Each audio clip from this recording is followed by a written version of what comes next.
കേന്ദ്ര സർക്കാരിന്റെ അഭിമാന പദ്ധതിയായ മുദ്ര യോജനയുടെ ഗുണഭോക്താക്കളുമായി സംവദിച്ച് പ്രധാനമന്ത്രി നരേന്ദ്രമോദി. നിരവധി പേരുടെ സ്വപ്നങ്ങൾ യാഥാർത്ഥ്യമാക്കിയ പദ്ധതിയാണ് മുദ്ര യോജനയെന്ന് പ്രധാനമന്ത്രി പറഞ്ഞു. സംരംഭകരാകാൻ സാമ്പത്തിക സഹായം കാത്തിരുന്നവരെ ശാക്തീകരിക്കുന്നതാണ് പദ്ധതിയെന്നും പ്രധാനമന്ത്രി ചൂണ്ടിക്കാട്ടി. മുദ്ര യോജന 10 വർഷം പൂർത്തീകരിക്കുന്നതിന്റെ ഭാഗമായിട്ടാണ് പരിപാടി സംഘടിപ്പിച്ചത്.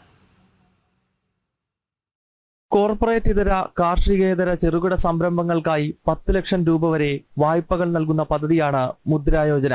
പദ്ധതിയുടെ വാർഷികവുമായി ബന്ധപ്പെട്ടാണ് ഗുണഭോക്താക്കളുമായി പ്രധാനമന്ത്രി ആശയവിനിമയം നടത്തിയത്. നിരവധി പേരുടെ സ്വപ്നങ്ങൾ യാഥാർത്ഥ്യമാക്കിയ പദ്ധതിയാണ് മുദ്ര യോജനയെന്ന് പ്രധാനമന്ത്രി ചൂണ്ടിക്കാട്ടി.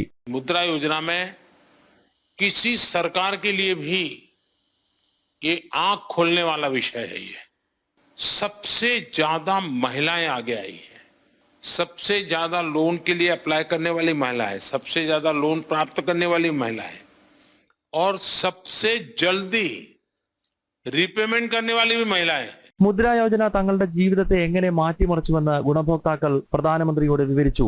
आप दिल्ली पहली बार आई? Yes sir. वाह. और मैं फ्लाइट में भी पहली बार बैठी हूँ सर. अच्छा. इतनी गरीबी थी मेरे यहाँ कि मैं अगर एक टाइम खाती थी तो दूसरा बार सोचना पड़ता था.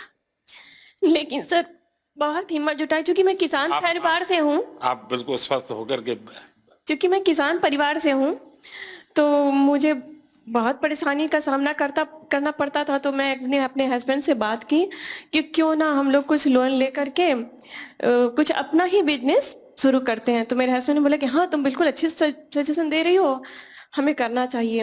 तो मेरे हस्बैंड दोस्त वगैरह से बात किए तो उन लोगों ने बताया कि मुद्रा लोन आपके लिए बहुत अच्छा रहेगा, आप करिए. करती क्या है? बेकरी जी. अभी कितना पैसा कमाती हो? सर जो महीने का मेरा टर्नओवर हो रहा है वो 2.5 से 3 लाख रुपए का अच्छा हो रहा है जी.